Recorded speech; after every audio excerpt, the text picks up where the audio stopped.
Well, good morning. Welcome to Grandfather's Garage. I'm Grandfather.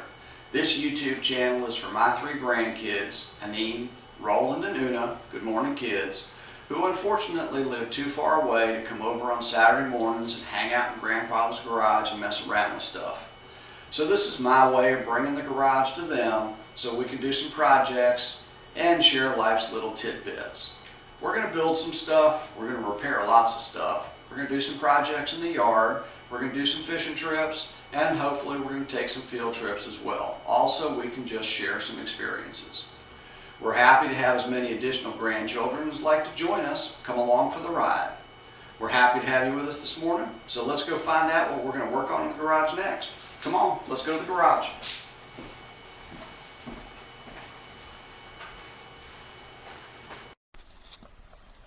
Okay, good morning. We are going to work on a process that's called Shou Sugi Ban, which is Japanese for burning wood. My grandkids will know because they have treasure boxes that we made for them, and we Shou Sugi Ban those boxes, basically added coloration to the wood by burning it. When the Japanese Shou Sugi Ban for preservation, they tend to be, you can see how the wood is deeply burned and gets that alligator kind of texture in it.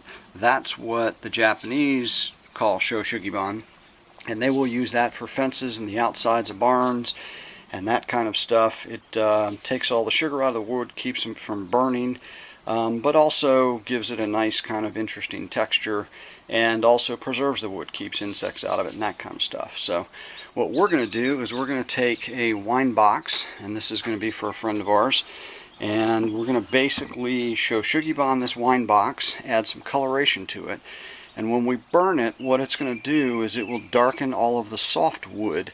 So it's almost like putting a stain on it.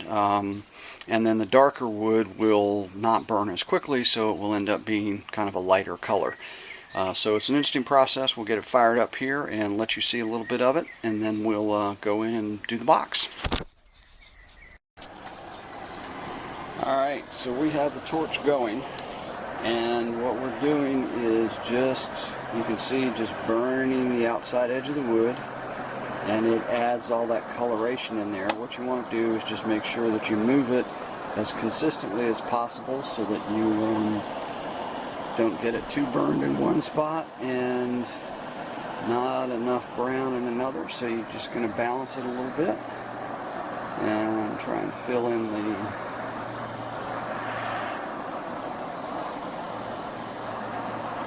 kind of get the coloration that we want.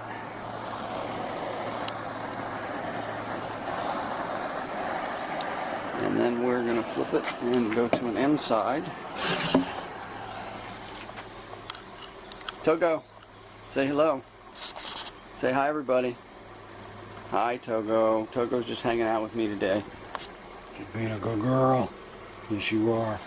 Okay. Just a minor distraction.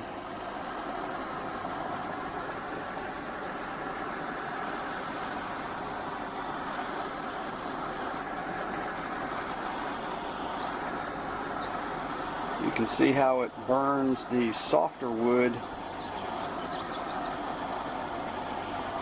but I love the coloration it gives it. And again, we'll come back and we'll put several coats of poly on top of this so it basically becomes indestructible.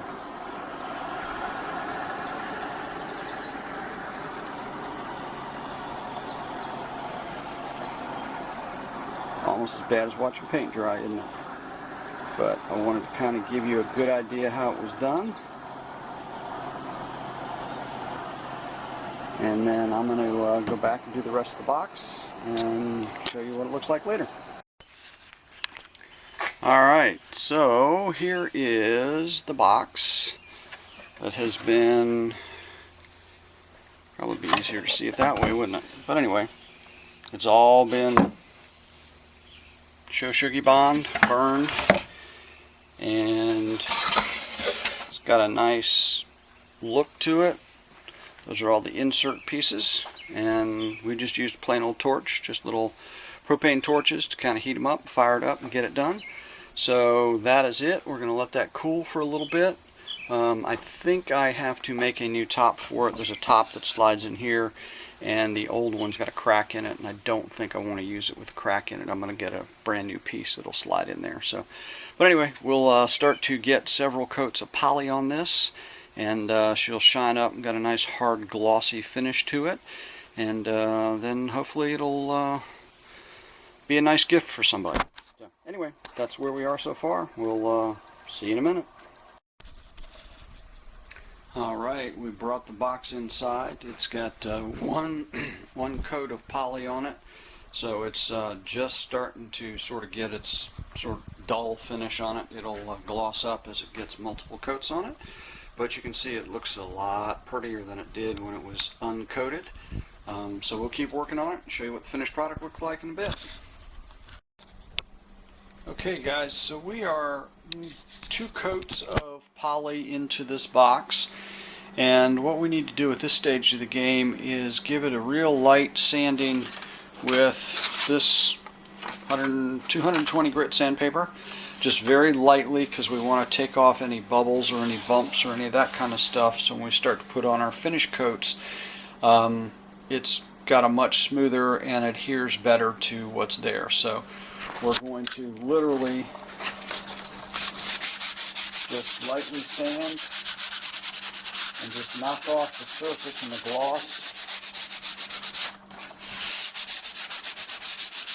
and we'll do that on the whole outside of the box. I'm not going to make you watch all of that, but just literally going to knock it down, and then it'll be ready for a smoother coat. And when you're finished with that, we're going to have to go through and wipe the whole thing off with a kind of a wet rag, tack cloth, and that'll take up all this dust so that doesn't get into the finish as we go. So the next step is we're going to finish sanding the box down, and then we'll come back and put on some additional coats and get a nice glossy hard finish to it. Okay, so this is the final version of the wine box that has been Shou Sugi Ban. The Shou Sugi Ban is the dark coloration where the wood has been burned. This has about 5 coats of polyurethane all on top of it, so it gives it a nice hard surface, and you can see sort of all the colorations, and the lighting's a little difficult to deal with, but it gives it a really kind of a cool look.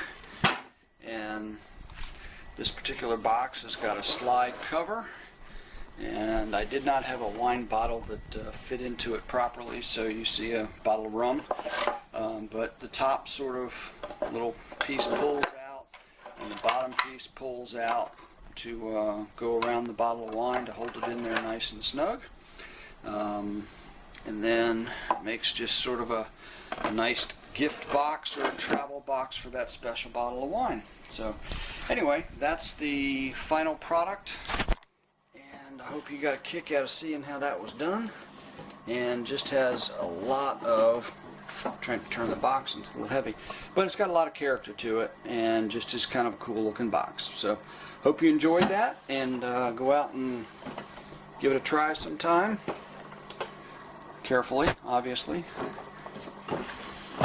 So every kind of side of the box is a little different depending on the wood and the grain, and that's what gives it all the extra character. So anyway, I hope you enjoyed that, and see you guys next time.